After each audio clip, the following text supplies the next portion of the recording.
Hello everybody, this is your boy Booty Bopper here for a quick video, that is more in the style of, let's say, an FED type video. This is the type of thing I don't like to do very often, because I don't want to clog up the channel with a bunch of unscripted content, especially when I'm doing the live streams and I'm doing the Let's Play. So, I like to have things being pretty curated, but I've seen some kind of arguments, some debate going on lately, in my live stream chats and in my comment section over Project Ember, the recent patch of Fire Emblem: The Binding Blade that significantly changes the game. And by the way, if you hear some shuffling around, my desk is literally falling apart. One of the legs is completely disconnected, so I have it standing up basically on nothing, and this is very dangerous, and this could come back to haunt me. But some people have been saying that it's not very good, some people have been saying it's really good, and I just want to grill.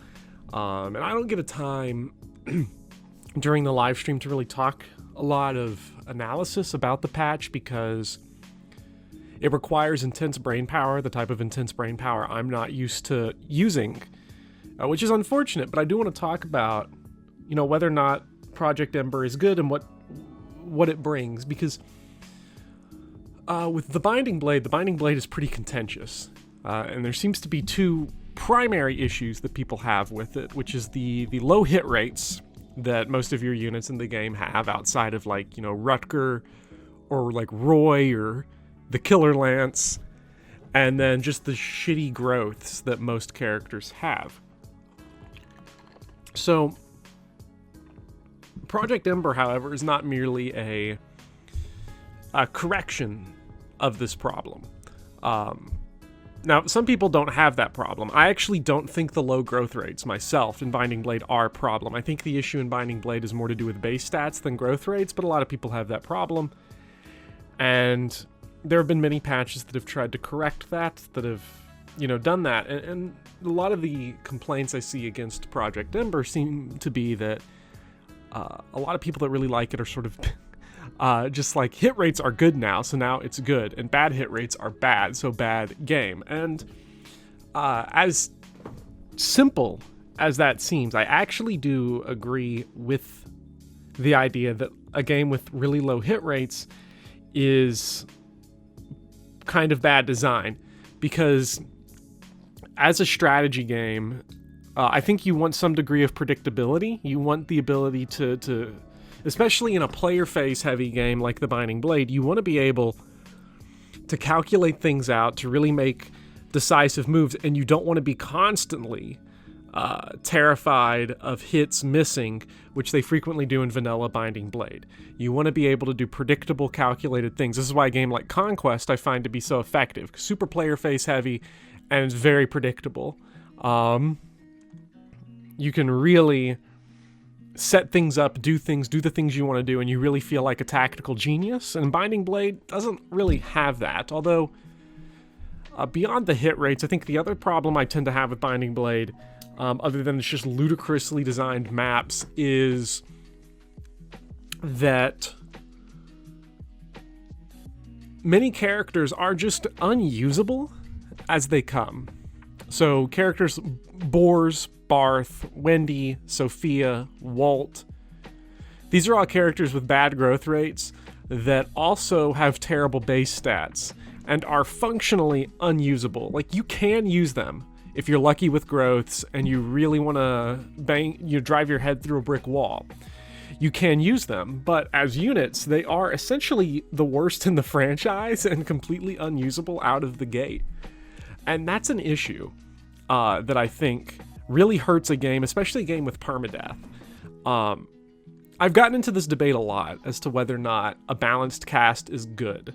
And I define a balanced cast by the worst characters in the game at least being functional.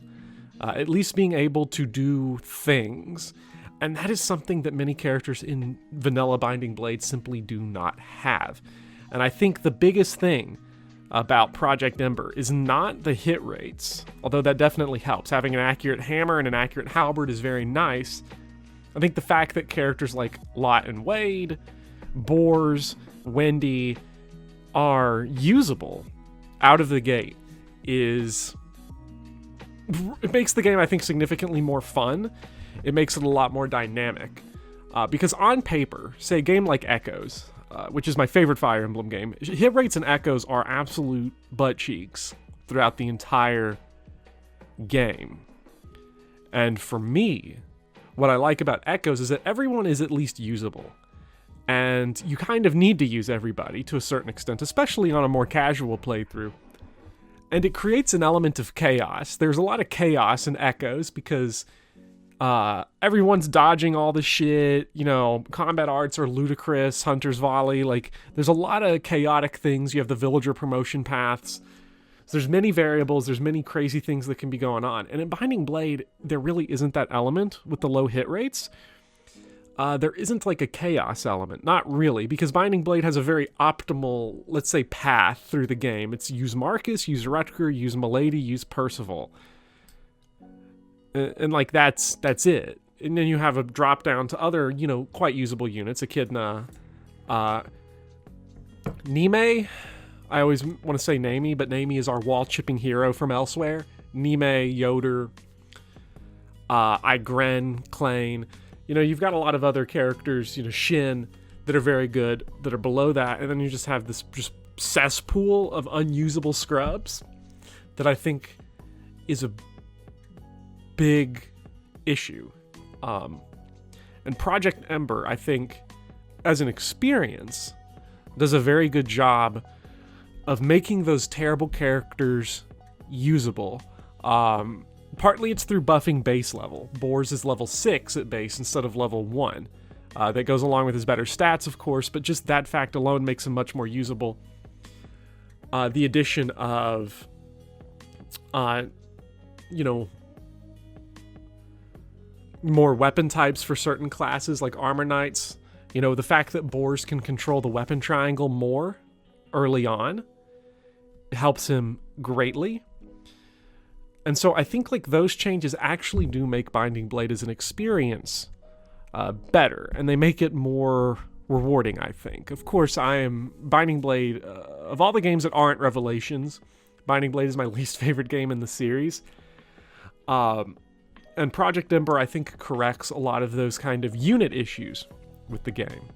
The other thing that Project Ember does that I like, that's really, really nice, is that it fixes some of the sketchy map design, at least early on. You have the ambush spawns that are incredibly cruel to new players are no longer there, at least not to the extent that they were before. And they've often been replaced by more interesting, I think, reinforcement issues. So you have Chapter 5. Now, this is where my original Iron Man completely tanked. It went very well, as you may remember. And if you haven't seen that, let's just say the Southern Gate Gambit did not go very, very well. But in Chapter 5, what Project Ember does is it places 2 Cavaliers immediately behind you at the gate. So you're being chased from behind if you choose to go north. As well, it removes most of the forests on the north of the map, allowing you to more easily navigate your units through the map. But then it has Cavaliers. They aren't ambush spawns, but they're coming out every single turn of the forts after a certain turn count, and they're pouring in from behind you. So you end up having, like, the game is suddenly really pushing you to move fast, move fast, move fast. Removing the forest is telling you to move fast. The Cavaliers behind you, move fast. Be aggressive, play dynamically. But it's not ambushes, so you're not being, like, trolled. If you're a casual player or you're a slower player, like, you know, me, I'm playing with a lot of Armor Knights. I'm not the hardest core, you know, I'm not LTCing this. The fact that they're not ambush spawns also gives you time to correct and time to think and time to plan, time to be tactical.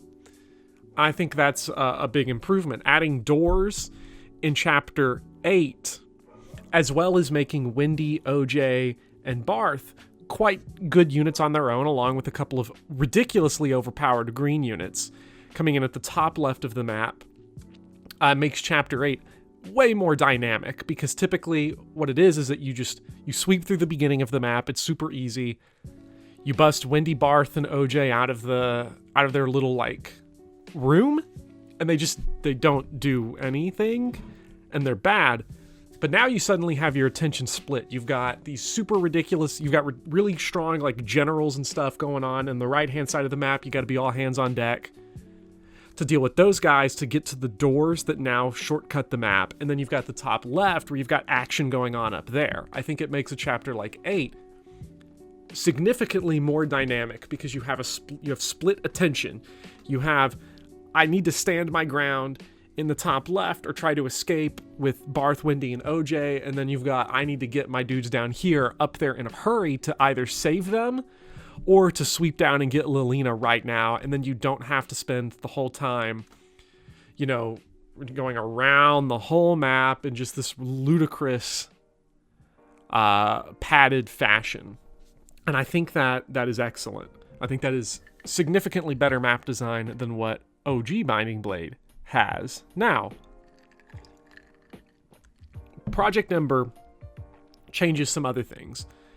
Some of them I think I would be surprised to hear. I think everything I've said up to this point I would get some disagreement from people. I'm curious if people disagree with this point though, which is that Project Ember cuts down on support grinding by basically making it non-existent. Supports build incredibly fast now, and there is obviously two sides to this. On one hand, supports in the GBA games are very powerful. They're very, very, very good to have. They make units way more dodgy, way stronger, way bulkier, way more crittier. In the case of, like, you know, Clarine and Rutger, or like you've got Marcus giving Roy defense and all this other stuff. So they're very good. So in one sense, it is overpowered to let you get supports that quickly. But on the other hand, Game Boy Advance Fire Emblem's support systems for all 3 games is the worst in the series, I would say. I would say, like, just the raw supports that you get, the support bonuses you get in something like Thracia is a better system. I would say the equally overpowered support system of Path of Radiance is better because you build supports by deploying units on the map together rather than, you know, slapping their meat together and waiting for 300 turns on the map. I think that makes it, I think that's a better system. So in a way, Project Ember allows you to snowball more quickly than what is probably intended by both Project Ember and by the original design of Binding Blade. But I do think it alleviates a lot of the problem, because the way you build supports, unless it's Roy Lilina in Binding Blade, for the most part, is you route a map, even though they're all Cs, you just route a map, and then you wait for like 30 turns and cap out all your supports that you can get, all the support points you can get for that map, and then you continue. And frankly, that is, I would say, the antithesis of engaging gameplay. That is completely uninteresting, and I hate doing it. I hate doing it on the streams, I hate doing it when I play casually, and I'm glad to see that fixed. Some of the changes that I think are more contentious about Project Ember are the way archers were changed. So the short bow is the only bow in the game, at least to the point that I'm at, where you have regular 2 range. All other bows, iron bow, killer bow, are 2 to 3 range, and the long bow is 3 to 10 range. It's basically a mobile 20-use ballista. Maybe the uses got changed. I'll see when we get there, but that is the most radical, I would say, gameplay departure. And it turns bows more into how they are in Three Houses or Echoes. Now, compared to most ROM hacks, I actually like that. Most ROM hacks just make bows 1 to 2 range, or they make short bows 1 to 2 range. And I actually don't like that solution very much, because it makes bows just kind of like no different than like a javelin or a hand axe, except they can't take advantage of weapon triangle. Whereas 2 to 3 range makes bows very, very unique, very different. And even though I'm terrible at always remembering that you can use 3 range on them, I think it's interesting. I don't know how that will impact the game as a whole, and I don't know how the longbows are going to work in terms of affecting how the game is built. But the fact that you can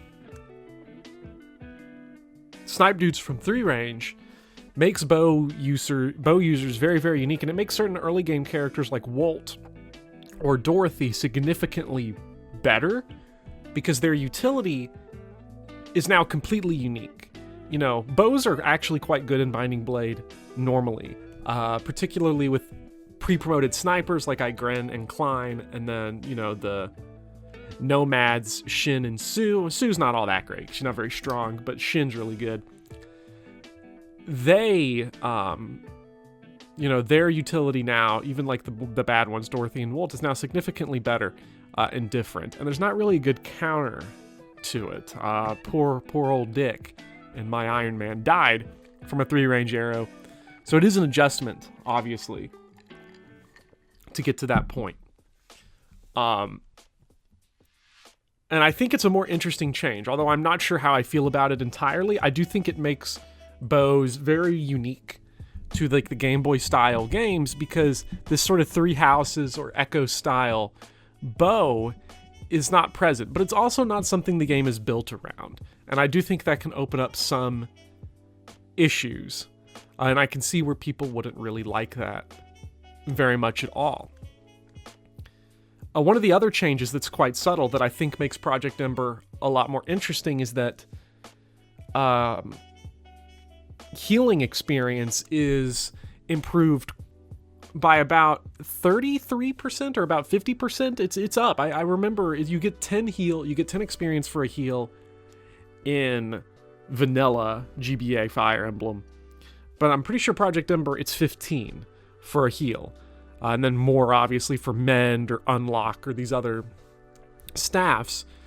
But that combined with buffed levels for healers means that like turning your healers into viable long-term units is now doable. Obviously they didn't need that before, because healing is always viable and it's always useful, especially in a game like Binding Blade where you really want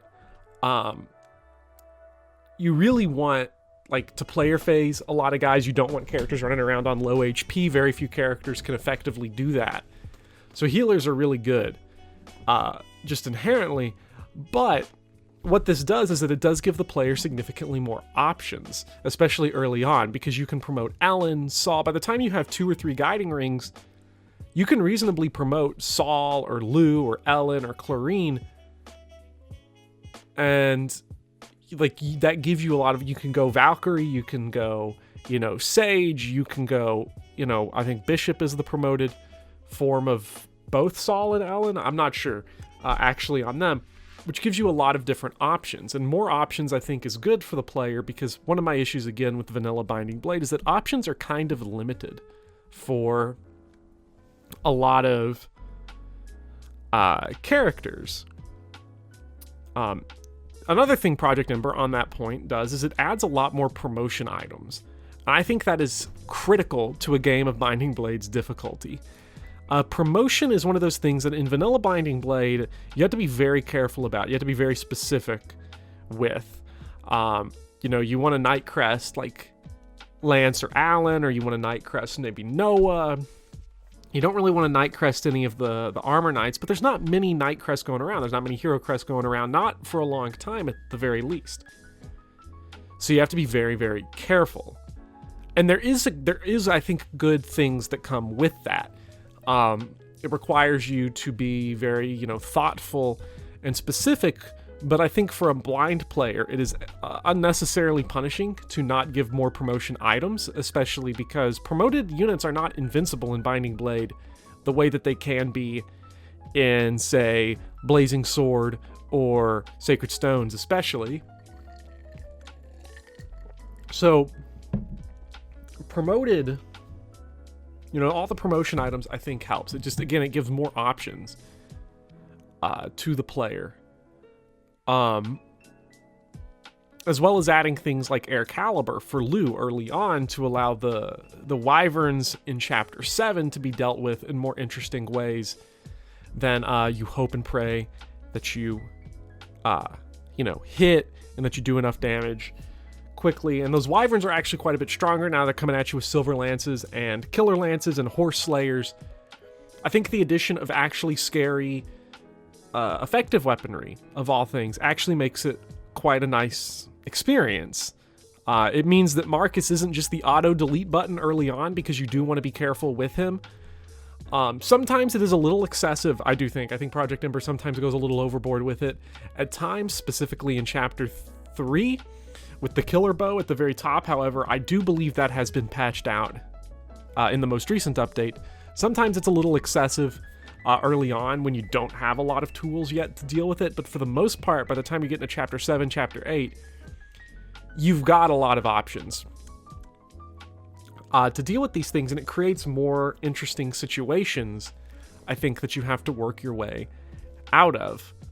The final change that I want to talk about that I really like is that Binding Blade probably has the worst bosses in the series. Maybe. Genealogy of the Holy War actually gives it a run for its money, I think, because you like Pavais, you like everyone being a general with 700 HP, like, it's not good in Genealogy, but it's really not good in Binding Blade either, because Thrones give 30 avoid, and I think it's 3 defense, 3 resistance. It might actually even be 5 resistance, I'm not sure, but it's a lot. It makes bosses dodgy and chunky. And Project Ember does something very interesting, because Thrones and Fire Emblem have always been very lopsided. They're either super ridiculous, like giving a ton of avoid and defense, or they're pretty giving a little bit of defense and a little bit of avoid.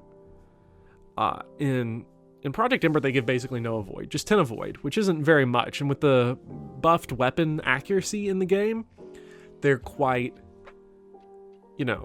hitting bosses is not the problem.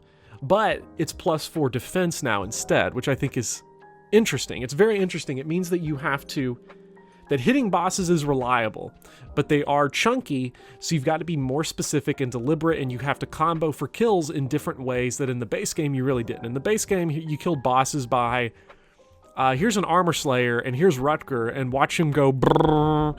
Like, that's how you did it. And now that's not so much the case. Now you'll be a little more fluid with bosses. You got to be a little more calculated. You can really start to piece together how to do it. Now, I think bosses are still ridiculously easy in the sense that they don't move. They just sit there. They're sitting ducks.